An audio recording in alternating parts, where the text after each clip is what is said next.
Welcome back to Mr. Blackwood, a place where you can experience tension and terror as your bedtime introduction. Before we begin, make sure to subscribe and like this video to get more soothing stories every night. Now, take a deep breath, get comfortable, and let's begin tonight's terrifying story titled The Missing Family. Moving to a new place had always been both exciting and daunting. It was a fresh start, an opportunity to reinvent myself after a year filled with personal losses and challenges that had shaken me to my core. I was Lucas, a man who had recently relocated to Pennsylvania, seeking solace in a small, quiet town. At least that's what I thought it would be, quiet and peaceful. Little did I know, the tranquility I was hoping for would soon be disturbed by events I couldn't have imagined, setting the stage for a series of events that would change my life forever. I had spent the better part of my adult life in a bustling city, working tirelessly in a job that drained the joy from my soul. The high-rise buildings, constant noise, and the overwhelming sense of isolation in a crowd had taken their toll. So, when I received an unexpected job offer in a smaller town, it felt like the perfect opportunity to escape from the chaos and focus on rebuilding myself. The town of Lancaster, where I moved, was a picturesque little place with narrow streets lined with old houses, their brick facades telling stories of decades, maybe centuries of history. It was the kind of town where everyone knew everyone else's name, and the pace of life was slow. People waved to each other as they passed by, children played freely in the streets, and the air was fresh, unpolluted by the heavy fumes of city life. I rented a small house on the outskirts of the town. It wasn't much, an old two-story home with creaky wooden floors and a wraparound porch, but it was mine, the perfect place to start over. I'd spent weeks getting settled, unpacking boxes, and filling the rooms with a semblance of comfort. The backyard had a garden that seemed to be dying, but I planned on fixing it up. The front yard had a couple of oak trees that, at least in my mind, were the kind of peaceful, quiet backdrop I needed for my new chapter. The first few days were calming. I spent hours just walking around town, familiarizing myself with the streets and the local coffee shop that had a quaint, almost nostalgic charm. There were friendly faces everywhere I went. The elderly woman who ran the bakery always greeted me with a warm smile, offering samples of her famous pastries, and the young couple at the bookstore invited me to join their weekly book club, a social event I figured I could use to meet new people. It was in this serene environment that I imagined I would heal. I had a long road ahead of me, finding new routines, maybe even new friends, and hopefully regaining a sense of peace I hadn't felt in a long time.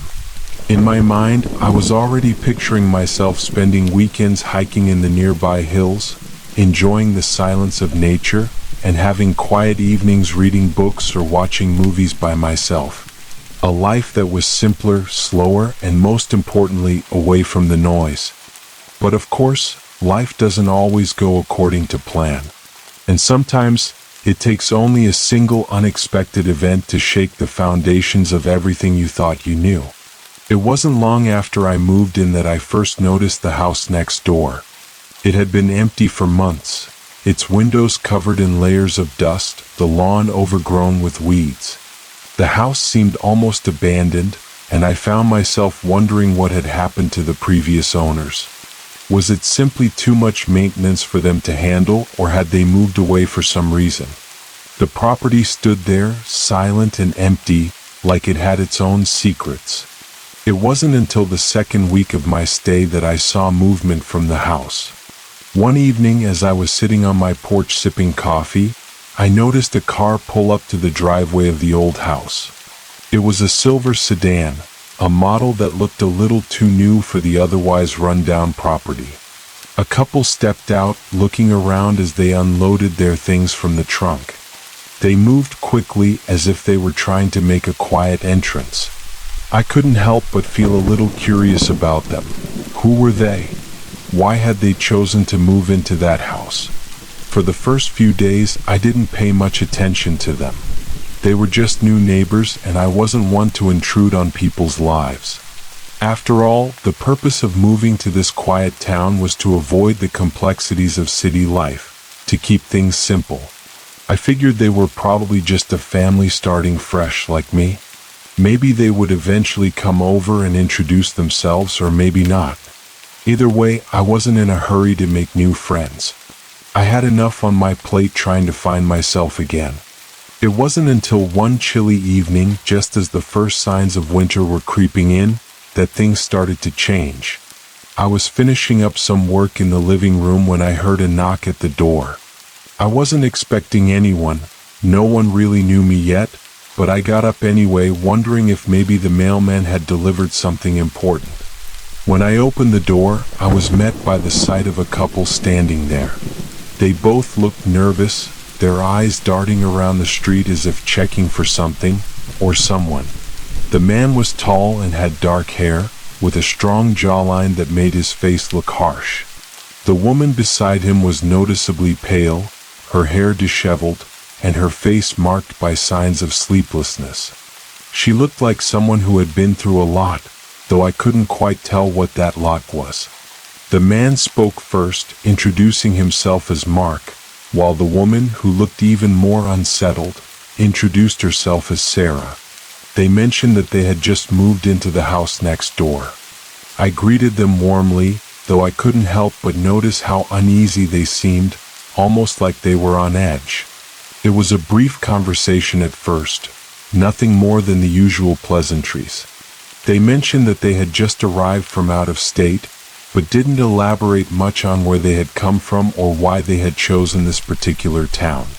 The silence that followed was thick, and I couldn't shake the feeling that there was more to the story than they were letting on.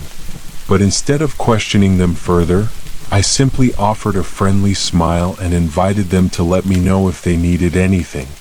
They thanked me, their voices both shaky and rushed, and excused themselves after a few more moments. As they left, I couldn't help but feel that something was off, though I couldn't pinpoint exactly what it was. Maybe they were just tired from the move, or maybe it was something else. Some hidden tension I was too quick to dismiss. That night I couldn't sleep. The encounter had left me uneasy, and I kept wondering what was behind their anxious expressions. It was as though they were trying to hide something, but what? Why had they been so quick to leave without staying for a proper conversation? It was only the beginning of what would soon turn into a much darker and more mysterious story. The night that Mark and Sarah came to my door was one of those chilly evenings that felt like the last breath of autumn before winter fully settled in.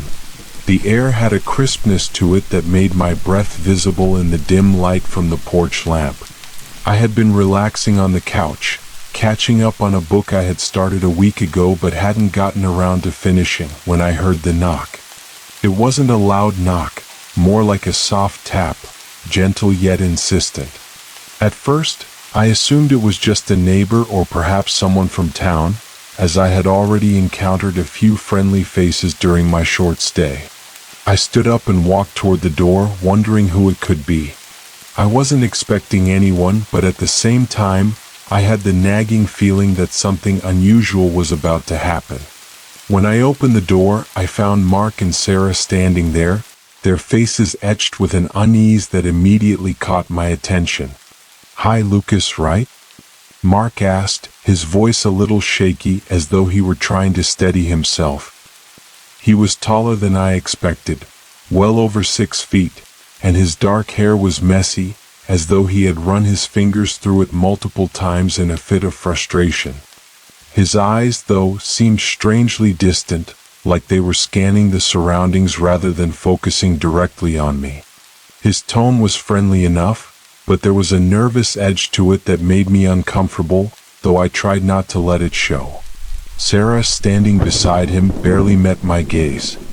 Her hands were clasped tightly in front of her, as if she was holding herself together in a fragile state. She was slim, with pale skin that made her look even more fragile, and her dark eyes had circles beneath them, as if she hadn't had a decent night's sleep in days, or maybe even longer. Her gaze flicked from Mark to the street and then back to me, a clear sign of her agitation. "We've just moved in next door," Mark continued, motioning toward the house I had barely noticed. "We were wondering if we could ask you a favor. It's a bit of a strange situation." His words hung in the air, and for some reason, I felt an immediate tension building between us, as if I had unknowingly stepped into something I wasn't meant to be a part of. "Of course, what's going on?" I asked, trying to offer them a reassuring smile. But even as the words left my mouth, I realized I wasn't sure how comfortable I felt about this sudden intrusion. Mark seemed to hesitate, his eyes flicking back to Sarah for a moment, and then he finally spoke again. "It's about Sarah's parents," he said, his voice trembling just slightly. "They've gone missing. We don't really know where to turn, and we thought maybe you could help us." I blinked, taken aback by the abruptness of his statement. Missing persons? The last thing I expected was for my new neighbors to be standing at my door, pleading for help in locating someone. The town had such an air of serenity to it, and the idea that something sinister could be happening here was unfathomable to me. My first thought was that it was probably some misunderstanding or a family dispute. "Sure, I'll do what I can. Have you contacted the police?" I asked, already sensing where this conversation was going, but hoping they had already taken the proper steps. "We have," Sarah spoke for the first time, her voice a little shaky. "But they haven't been very helpful. They just keep saying they'll look into it, but nothing's happening. Mark and I have tried everything, but we're not sure what to do next. That's why we came to you." Her voice cracked slightly as she spoke, her eyes welling with tears. She quickly wiped them away, but I could see that her distress was genuine. Mark, on the other hand, seemed more agitated, pacing back and forth on the porch as if he was trying to organize his thoughts. "I don't know what else to do. We're scared. It's just, something's wrong," Mark continued, his hands clenching into fists. "I don't know who else to turn to, Lucas. We've heard things, strange things about this town. And, we thought maybe someone around here might know something, or maybe you've heard something." I could feel a chill creeping up my spine at his words, though I didn't show it outwardly. "Heard things?" I asked, trying to keep my voice calm and composed. Mark gave a half laugh, a nervous sound that didn't reach his eyes. "You know, stories. Things people don't talk about openly. The town isn't exactly as peaceful as it looks on the surface. There's a lot of history here." He trailed off, glancing around nervously as if someone might be listening. At that moment, I felt a strange shift in the atmosphere. The casual tone of the conversation had suddenly turned darker, and I felt the weight of their words more than I cared to admit. I tried to shake it off, attributing it to their stress and anxiety, but a small part of me wondered if they were just overwhelmed by the situation. "I see," I said slowly. "I can help you look for them. Do you know where they were last seen? Maybe I can ask around, see if anyone knows anything." "That would mean a lot to us," Sarah said, her voice quieter now, her earlier agitation giving way to a desperate hope. She glanced at Mark, her face contorting with emotion. "We've been going door to door, but no one seems to know anything. We've asked the neighbors, but it's like no one is willing to talk." I nodded, trying to mask the unease that was starting to settle in my stomach. "All right, let's start tomorrow. I'll help you ask around, see if anyone knows anything. It's worth a shot." Mark seemed relieved, though the tension in his shoulders didn't dissipate completely. "Thank you, Lucas," he said, his voice full of genuine gratitude. "We really appreciate it." As they turned to leave, I watched them for a moment, my mind racing. I wasn't sure what I had just agreed to, but I couldn't shake the feeling that something was off. Their urgency, the way they had come to me so quickly, the strange comments about the town, it all felt like I had just been swept into a situation far beyond my understanding. I closed the door behind them and stood there for a moment, staring at the quiet street outside. The night seemed quieter than usual, and the wind whispered through the trees as I considered their words. Missing parents, strange things in the town, unanswered questions. None of it added up. But I knew one thing for sure. I had just agreed to help strangers with a problem I didn't fully understand, and I had no idea what I was about to get myself into. The next day, the search for Sarah's parents began. What I had originally thought would be a simple errand, helping a neighbor track down missing relatives, quickly turned into something far more disconcerting. There was something about the whole situation that didn't sit right with me. The urgency in Mark and Sarah's voices, their vague references to odd happenings in town, and their nervousness, everything about it seemed off. But despite my gut feeling, I couldn't just back out. They had asked for help, and I had already committed to assisting them. I had spent the night reflecting on what they'd said, trying to process the implications. Mark had mentioned hearing strange things about the town, but he hadn't gone into detail. What could those things be? The more I thought about it, the more I realized that I didn't know much about Lancaster beyond its charming facade. I hadn't taken the time to really get to know the town, its history, or its people. I had been too focused on my own problems, thinking that a fresh start here would be my escape. Now, however, I was beginning to wonder if I had chosen the wrong place to run to. I met Mark and Sarah outside their house, which, by the way, still had an air of mystery about it. From the moment I first saw it, something had felt odd. The house was old, sure, but it wasn't just the age of the place that bothered me.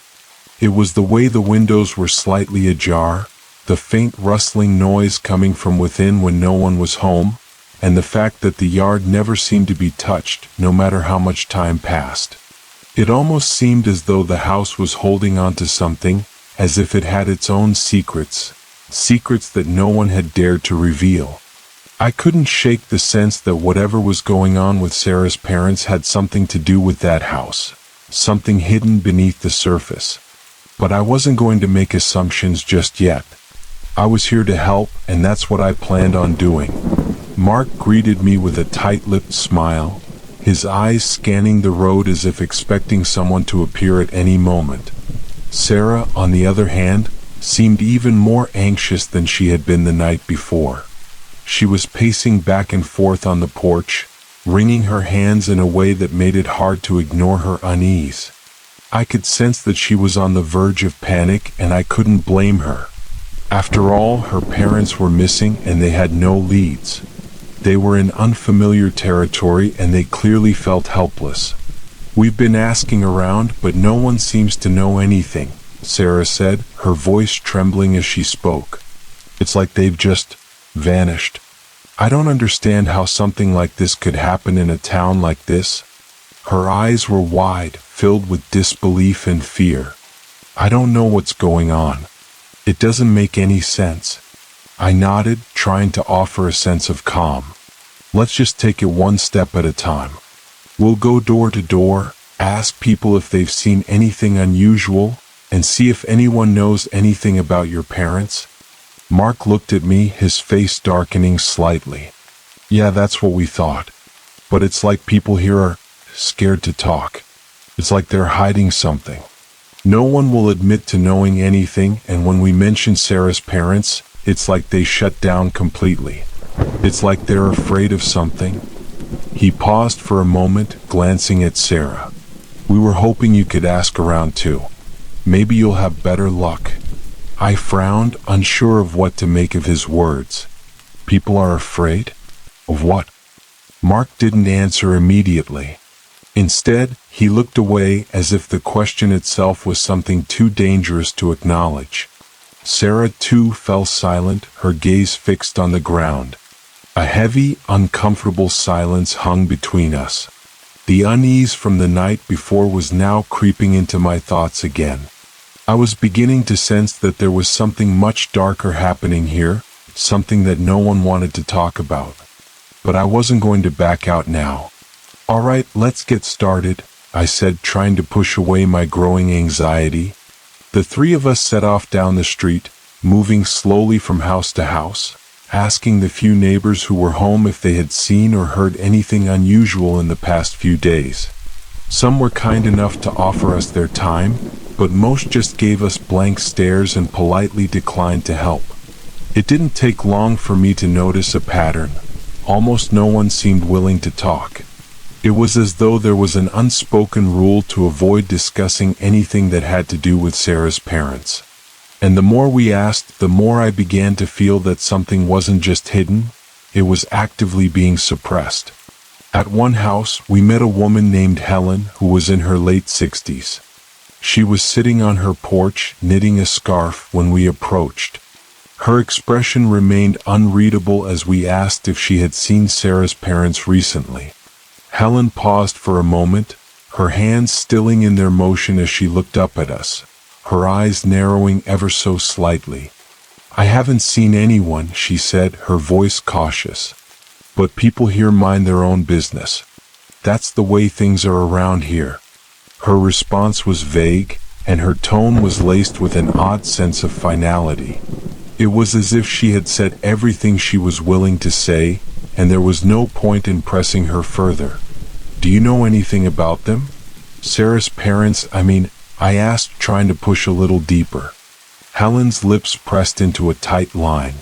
She stood up, clutching her knitting in a way that seemed almost defensive. "I think you should leave that be, son.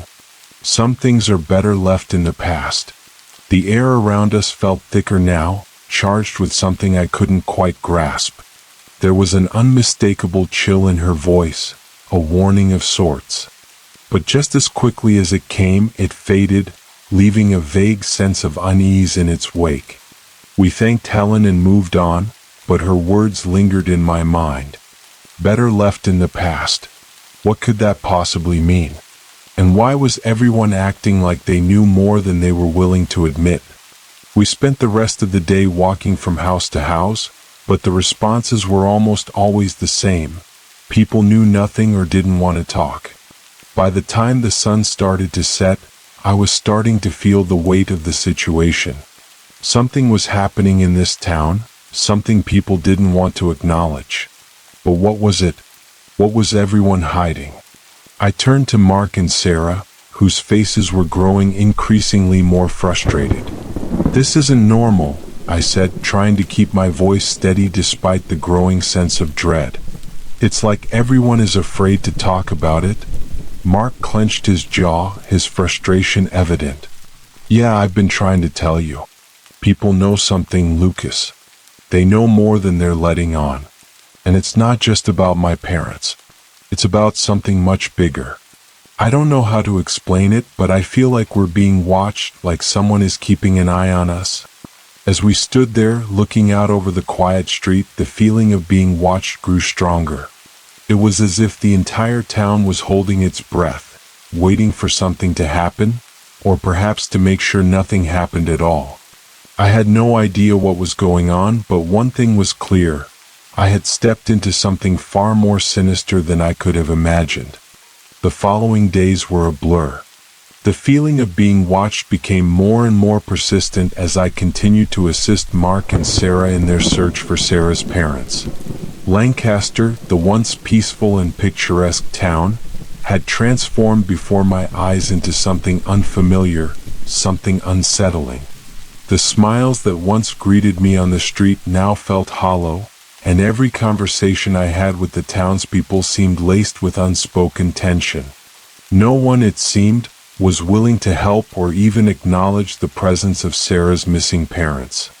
I found myself walking around town, asking questions where I could, but no one seemed to know or care about what had happened to the elderly couple. It was as though they had vanished without a trace, swept away by the thick shroud of silence that seemed to envelop the entire town. Even the local police, when we had contacted them, had been remarkably unhelpful. They offered the standard assurances that they would look into it, that they would check in with any potential leads, but nothing ever came of it. No investigation, no follow-up. Just a vague sense of inaction that only deepened my concerns. The most peculiar part of this whole ordeal, however, wasn't the lack of help. It was the way the townspeople responded when we mentioned Sarah's parents. The immediate shift in their demeanor was almost always the same. Their eyes would dart nervously, they'd shift uncomfortably on their feet, and some would even glance over their shoulders as if checking to see if someone was listening. It wasn't just fear that I saw in their eyes, it was something darker, something more dangerous. I started to feel that the town wasn't just hiding the truth from us, it was actively keeping something buried, something they didn't want anyone to uncover. And as much as I wanted to dismiss it as paranoia, I couldn't ignore the growing sense of dread that had begun to seep into every corner of my mind. Something was terribly wrong and I wasn't sure how deep it went. But it wasn't until I decided to take matters into my own hands, dig deeper, explore the town on my own, that I began to uncover pieces of the puzzle. I had spent the past few days helping Mark and Sarah talk to more people, but each time we left a conversation empty-handed, the weight of my own suspicions grew heavier. I knew there had to be something more to this, some hidden truth that was being concealed by the town's reluctant silence. But I couldn't figure out what it was. Why were the people here so afraid to speak? What could possibly be so terrible that it warranted such secrecy? That's when I remembered something. The house next door. Sarah had mentioned that her parents had lived in an old house not far from theirs. The house was just as old and decrepit as theirs, and I had only seen it from a distance. But there was something about that house that intrigued me. It was the only place in the entire town that seemed untouched by time, almost as though it was locked in a state of suspended animation. I hadn't paid much attention to it before, but now, it seemed to be at the center of everything. One afternoon I decided to visit the house. It wasn't part of the plan, but something urged me to go. I knew I had to check it out for myself, see if I could uncover anything that might explain why the entire town was acting the way it was. The house sat at the end of a narrow street, almost hidden behind a cluster of trees that grew wild around it. It wasn't the most prominent house on the block, but there was an air of mystery surrounding it that made it stand out. The windows were dark, and the faded curtains swayed slightly, almost as if the house itself was breathing. I didn't knock. I wasn't sure if anyone still lived there, and even if they did, I wasn't sure I wanted to draw attention to myself. Instead, I decided to take a walk around the property, hoping to find a clue or something unusual. As I circled the house, I noticed the oddest thing. The backyard was completely overgrown with thick vines and weeds, yet there were no footprints or signs of anyone ever stepping through the tangled mess. It was as though the yard had been untouched for years, despite the fact that people were supposed to be living there. I approached the back door, which was partially ajar, and felt a wave of apprehension wash over me. I hesitated for a moment, unsure of whether I should proceed. But my curiosity got the better of me, and I carefully pushed the door open. The inside of the house was just as eerie as the outside. It was dark, with the smell of old wood and dust filling the air. The silence was deafening, broken only by the sound of my own footsteps on the creaky floorboards. I explored the house room by room, my heart racing with each step. There was no sign of life, no personal effects, no indication that anyone had been living here. It felt abandoned, as if the occupants had left in a hurry, or worse, had never existed at all. But then, in one of the rooms at the back of the house, I found something that made my blood run cold. A collection of old, faded photographs. They were neatly stacked on a wooden table, hidden beneath a dusty cloth. At first, I thought they were just family photos. Perhaps Sarah's parents had left them behind. But as I picked them up and examined them, a chilling realization settled over me. These were no ordinary photographs. The people in the photos looked out of place, distorted in a way that made them appear almost unnatural. The faces of Sarah's parents were there, but they were somehow wrong. They looked as though they had been altered, their features stretched and twisted. There was an unsettling feeling that they weren't just posed for the camera, they were forced into position as if trying to conceal something. And in the background of one of the photos, I saw something even more disturbing. Mark. But it wasn't the Mark I knew. This man had a cold, almost cruel expression on his face, and his eyes were empty, devoid of the warmth I had seen in him. It was as if this was someone completely different, someone I hadn't met. The realization hit me like a punch to the gut. There was something far more sinister happening here than I had ever imagined. I stumbled backward, the photos slipping from my hands as the truth began to sink in. Mark and Sarah weren't just concerned relatives. They were connected to this dark history in a way I didn't yet fully understand, but I knew that whatever it wasn't good. They weren't looking for Sarah's parents. They were hiding something far more dangerous. The house, the photographs, Mark's eerie presence in the background, all of it pointed to one terrifying conclusion. I had just uncovered a small part of a much larger, more twisted story. And now I was trapped in the middle of it, caught between the mystery of the missing parents and the eerie secrets of the town itself. The discovery of the photographs sent a ripple of fear through me that I couldn't shake. I left the house quickly, almost stumbling as I rushed through the back door and out into the overgrown yard. My mind raced, trying to process what I had just found. The images of Sarah's parents, distorted and unnatural, haunted me with every step I took away from the house. And then, in the shadows of one of the photos, there was Mark. That wasn't the Mark I knew. It couldn't have been. I had to tell Sarah. I had to tell her everything I had found, but a knot in my stomach told me that even if I did, I wasn't sure she would believe me. She and Mark had seemed so desperate for help, but now I was questioning everything I thought I knew about them. Was it possible that they were behind their own family's disappearance? Had they orchestrated this entire charade from the beginning? I spent the rest of the evening in a daze, walking aimlessly around town, trying to make sense of the discoveries that had been piling up. I had started out hoping to help a couple in distress, but now I felt like I had stumbled into something far more dangerous, something I was not prepared for. My thoughts kept circling back to the photos. The distortion of Sarah's parents' faces, the strange coldness of Mark in the background, it all pointed to something far darker than a missing persons case. I couldn't ignore the possibility that I was being manipulated, drawn into a game I didn't fully understand. The next morning, I decided to confront Mark and Sarah. I needed answers, and I needed them now. I had seen enough to know that something was seriously wrong. I couldn't just sit back and pretend I hadn't uncovered a piece of the puzzle. As I walked to their house, my heart raced. I was ready to ask the questions I had been too afraid to voice before, but I was also terrified of what their responses might be. What if they knew exactly what I had found? What if they had been waiting for me to figure it out? When I arrived at their house, I found Sarah standing outside, pacing nervously on the porch.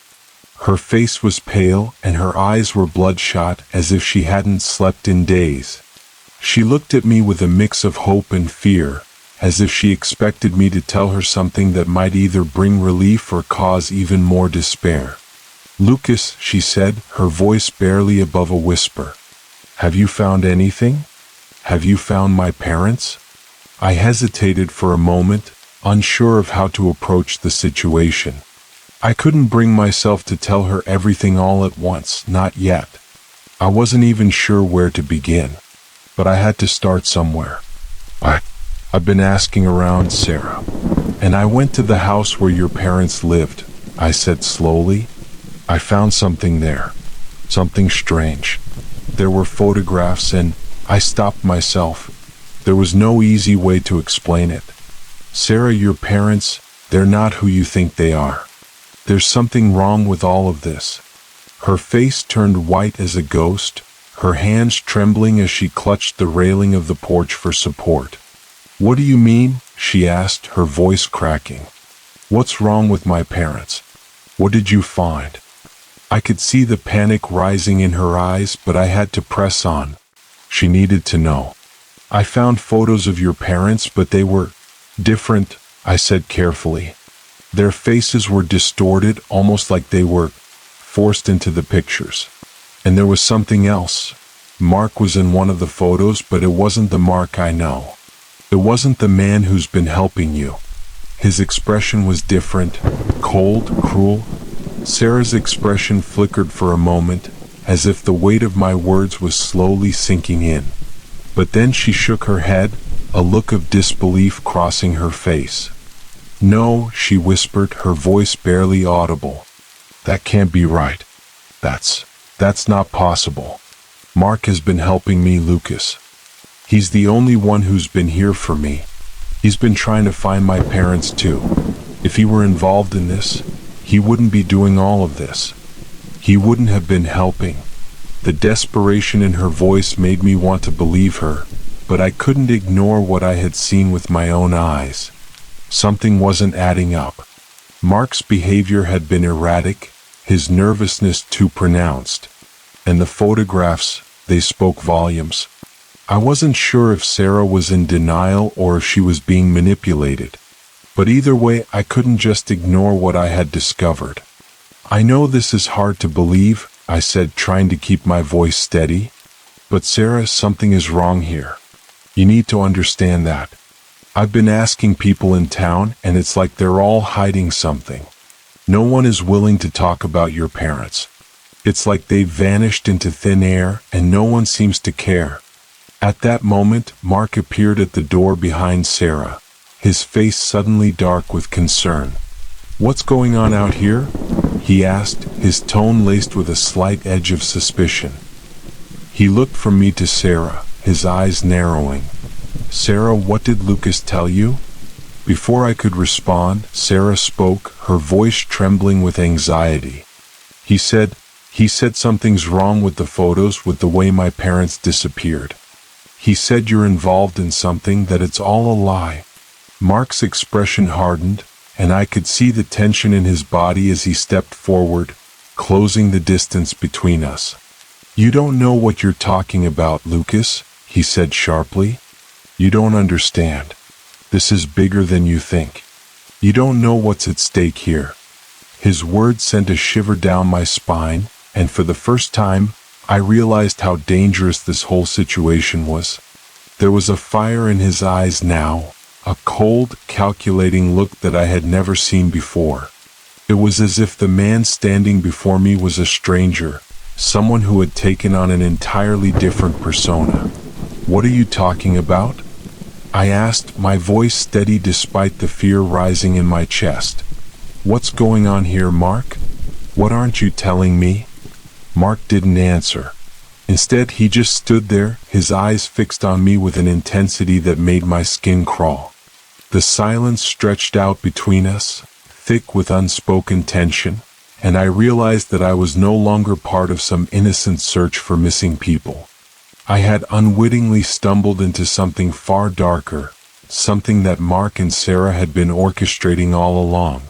And as the seconds ticked by, I knew I had to make a choice. I could walk away, pretend I hadn't seen what I had, and go back to my quiet life. Or I could confront the truth, no matter how dangerous it might be.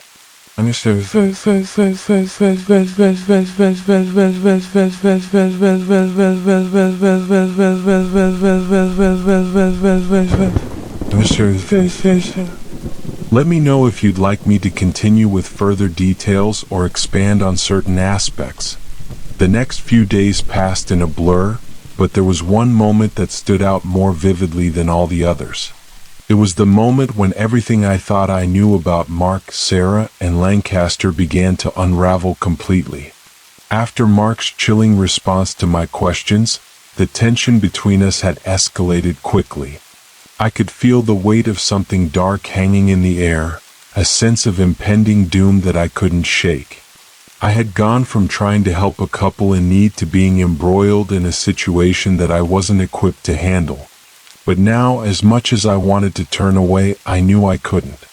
The pieces were falling into place, and I couldn't just ignore the truth anymore. I tried to keep my distance after that confrontation on the porch, but Mark and Sarah had made it clear they weren't about to let me off the hook so easily. Mark had warned me that I didn't understand the magnitude of what I was involved in, and I began to fear that he was right. There was something much bigger at play here, something that went beyond Sarah's missing parents, beyond the town's eerie silence, and beyond anything I could have imagined when I first arrived in Lancaster. The days that followed were filled with unease. I spent my time pacing the house, trying to gather my thoughts, trying to make sense of everything that had happened so far. I knew I couldn't confront Mark directly, not yet. He was watching me too closely, and I had the feeling that if I pushed too hard, I would end up in more danger than I could handle. But the pressure was mounting. The secrets, the lies, the fear that clung to every conversation. It was all too much. I couldn't stay silent anymore. I had to find out the truth, and the only way to do that was to take matters into my own hands. I made up my mind to go back to the house, Sarah's parents' house. I needed to find more, to uncover whatever it was that Mark and Sarah were hiding. I didn't trust them anymore, not after what I had seen in the photographs, not after the way Mark had reacted to my questions. The house, the old house with its dark corners and hidden secrets, seemed to be the key to everything. If I could find something there, something that tied everything together, I might be able to finally put an end to this twisted game.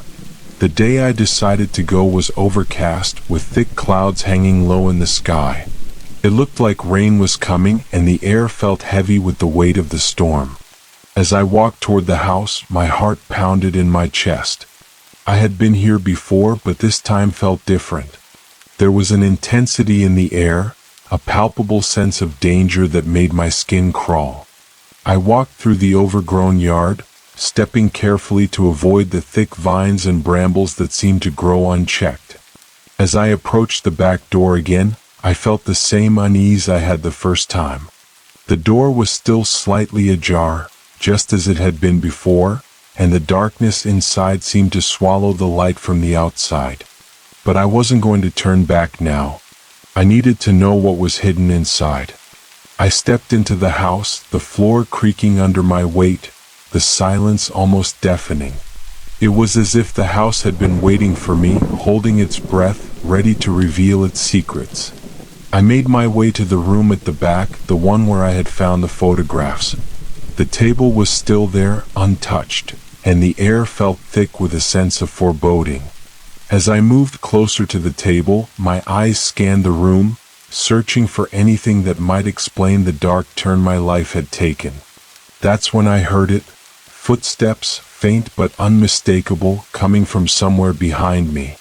My heart stopped in my chest, and I froze, every muscle in my body tensing as I slowly turned to face the sound. There in the doorway stood Mark. His expression was unreadable, but his eyes were cold, colder than I had ever seen them before. "What are you doing here, Lucas?" he asked, his voice low and controlled. He was standing just inside the room, blocking the doorway, and I could see the tension in his posture. He wasn't here to talk. He was here to stop me from finding whatever I had been looking for. I took a step back, my mind racing. I had been caught, and I wasn't sure how to get out of this. Mark's presence was suffocating, and for a moment, I thought he might attack me, but I stood my ground. "I know what's going on," I said, trying to keep my voice steady. "I know about the photographs, about what you're hiding." Mark's lips curled into a slight, almost imperceptible smile, but it was devoid of any warmth. "You think you know, Lucas. You think you've figured it all out, but you don't. You have no idea what you're dealing with." I felt a chill run down my spine as he stepped closer, his eyes narrowing. He wasn't just angry, he was dangerous. The coldness in his gaze was like a warning, a signal that things were about to escalate. "You're not just looking for answers, are you?" Mark continued, his voice softer now, but still laced with a threatening edge. "You're trying to unravel something that's been hidden for a very long time.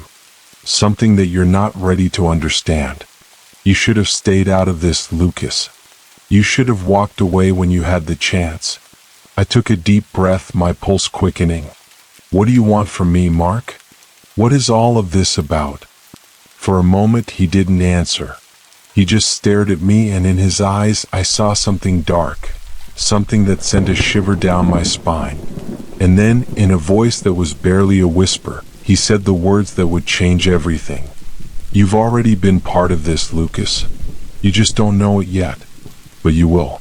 And when you do, you'll understand exactly why no one can ever leave.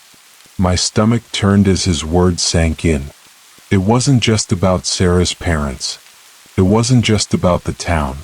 It was something much deeper, something much more terrifying. I didn't know it yet, but I was already in over my head. And Mark knew it. He took another step forward, and I felt the hairs on the back of my neck stand on end. The room seemed to close in around me, the air thick with tension, and I realized just how trapped I was.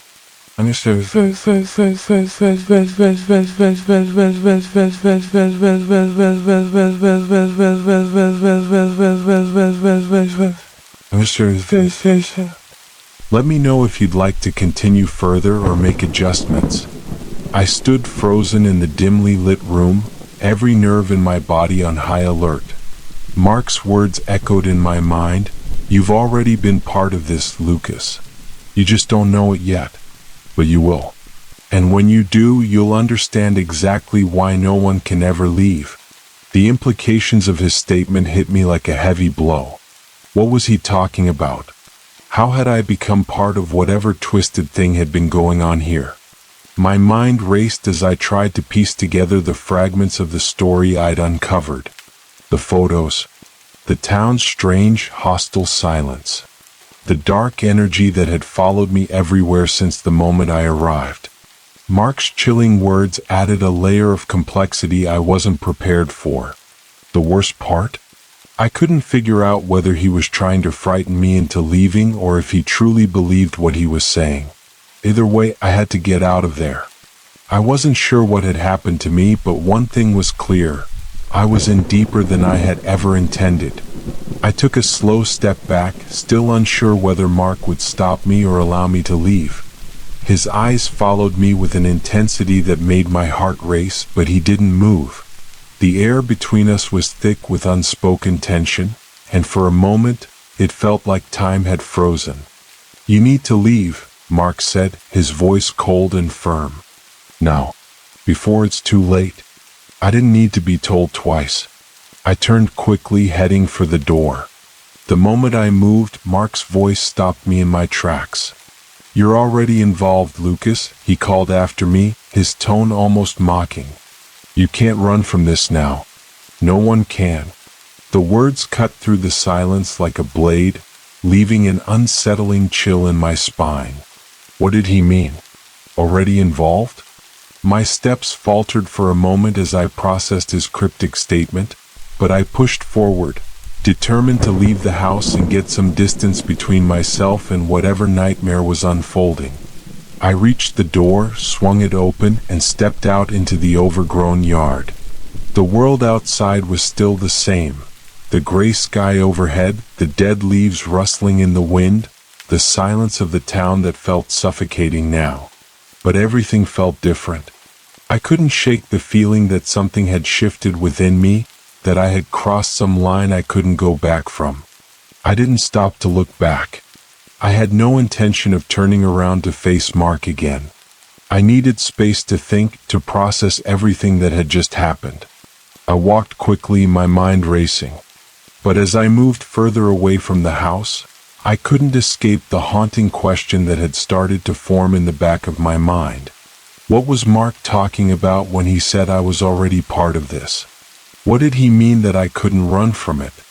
My thoughts were interrupted by a sudden sound, a faint rustling behind me. I turned around instinctively, expecting to see Mark, but no one was there. The yard was empty, the house dark and silent behind me. I stood frozen for a moment, scanning the area, but nothing. There was no sign of anyone. Yet the feeling of being watched was undeniable. I took a deep breath and continued down the overgrown path that led out of the yard. My mind was spinning, the weight of everything pressing down on me. I didn't know what to think anymore.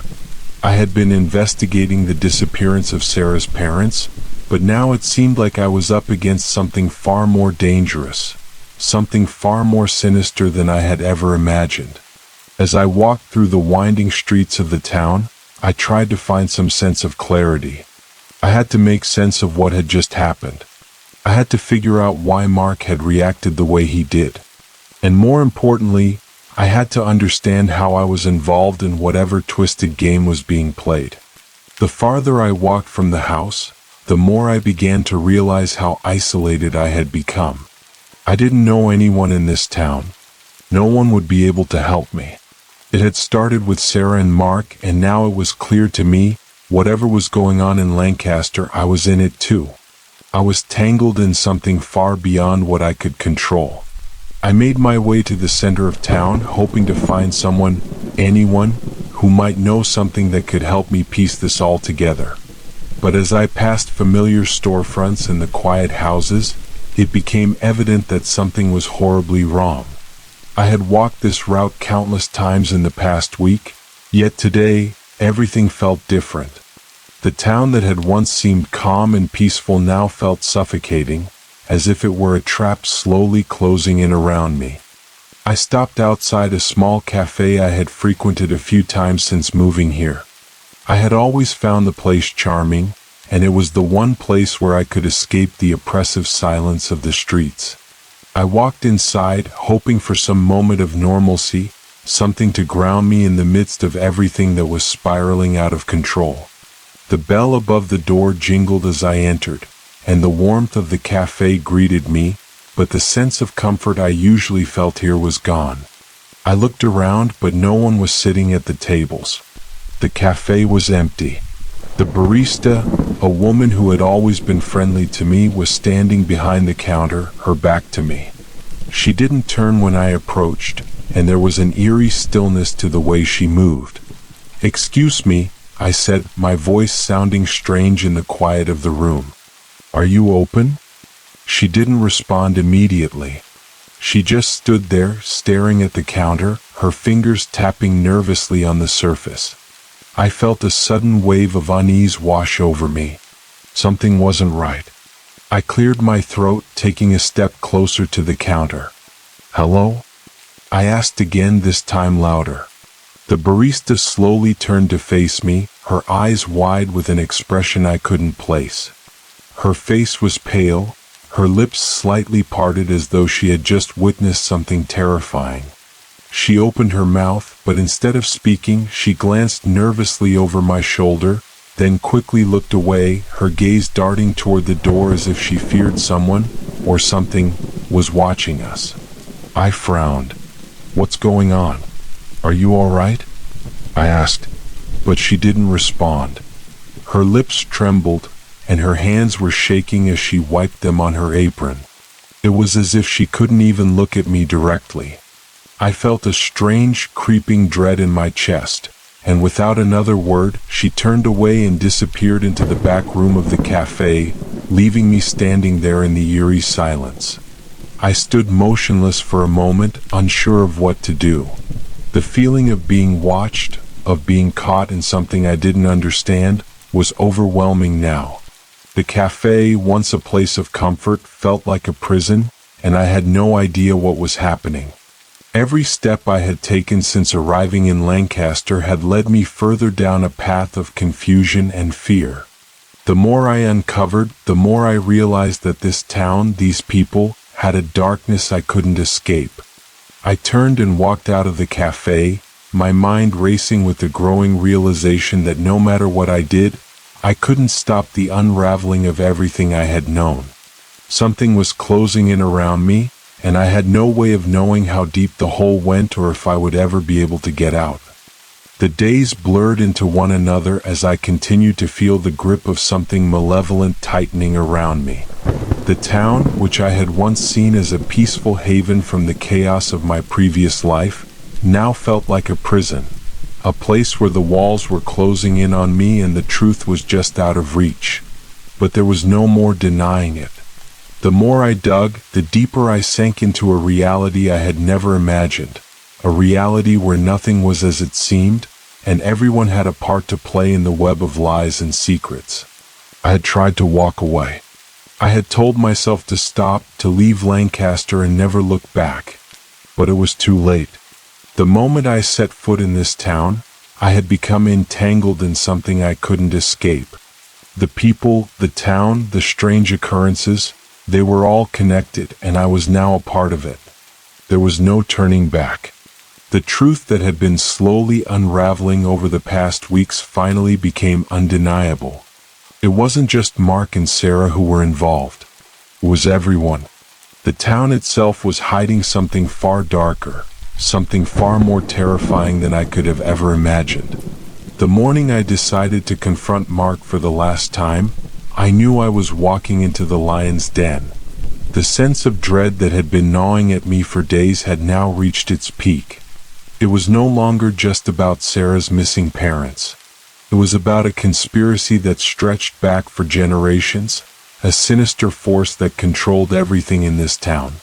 I made my way to their house, Sarah and Mark's house, determined to end this madness. I knew I had to face them, to confront whatever twisted truth they were hiding. I didn't know what was going to happen next, but I knew I couldn't live with the uncertainty any longer.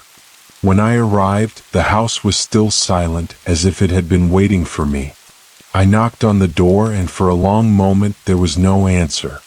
I almost turned to leave, convinced that they weren't there, that maybe I had made a mistake coming back. But then the door creaked open, and there stood Mark, his face unreadable. His eyes were cold, but I could see a flicker of something else, something almost like recognition, like he had been expecting me. "You've come back," Mark said, his voice flat, his gaze never leaving mine. "I knew you would." "I need to know the truth," I said, trying to keep my voice steady, even though my heart was pounding in my chest. "What is going on here? What is this town hiding?" Mark didn't answer at first. He just stood there, studying me as if weighing his next words carefully. Then, with a sigh, he stepped aside, motioning for me to enter. "Come in, Lucas," he said. "I suppose there's no point in keeping it from you anymore. You've already seen too much." I entered the house, feeling a coldness seep into my bones as I stepped over the threshold. It wasn't the physical coldness, it was the weight of everything that had been left unsaid, everything that had been hidden beneath the surface of this town, and of Sarah and Mark's lives. Mark led me to the living room, where Sarah was sitting, her face pale, her hands folded tightly in her lap. She didn't look at me when I entered, her eyes fixed on the floor as if she was too afraid to meet my gaze. "Sarah," I said, my voice softer now, trying to make sense of everything. "I need you to tell me the truth. About your parents. About everything." At the sound of my voice, Sarah finally looked up. There was a strange emptiness in her eyes, a look that spoke volumes. It was the same look I had seen in Mark's eyes, the same coldness, the same distance. "You wouldn't understand," she said, her voice barely above a whisper. "None of us do. But we all have a role to play, Lucas. You included." I felt my stomach tighten as the reality of what they were saying began to sink in. It wasn't just that Sarah's parents had gone missing. It wasn't just about a family gone astray or a simple case of disappearance. It was bigger than that. Much bigger. And I was already caught in its web. Mark spoke again, his voice steady but filled with an eerie sense of finality. "This town, its history, it's built on a pact. A secret that's been passed down through generations. A curse, some would call it. A bargain that we, the people of Lancaster, have made with something ancient, something powerful." I shook my head, struggling to process the words. A curse? A pact? This was madness. But there was a part of me, a part deep down, that knew Mark wasn't lying. He was telling the truth in his own twisted way. The pieces were all falling into place. "The people of this town are bound by it," Mark continued. We do what we must to maintain the balance, to keep the thing that lives beneath the town satisfied. Your involvement, Lucas, was inevitable. You were chosen the moment you stepped foot in Lancaster. You are part of the town's curse now, whether you like it or not. I staggered backward, my mind racing. What was he saying? Chosen? The curse? It didn't make sense, but the fear in Mark's eyes told me that this was real. They weren't just playing some sick game. They were trapped just like I was. You're part of it now, Sarah whispered. Just like we are. You can't escape. I felt a wave of panic rise in my chest, but it was quickly replaced by a growing sense of resignation. There was no escaping this, no running from the truth. The town, Mark, Sarah. Everything had been part of something far darker than I had ever realized. And now I was bound to it. As I turned to leave, my mind whirling, Mark's voice stopped me one last time. It's too late, Lucas. You'll understand soon enough. Everyone does. And with that, I understood. The town wasn't just a place to live, it was a prison, and I was trapped in it forever. I walked out of their house, feeling the cold weight of their words settle in my bones. The town was watching, and I had become part of its twisted legacy. The once peaceful streets of Lancaster now felt suffocating, as if the walls themselves were closing in on me. There was no way out, no way to escape the truth.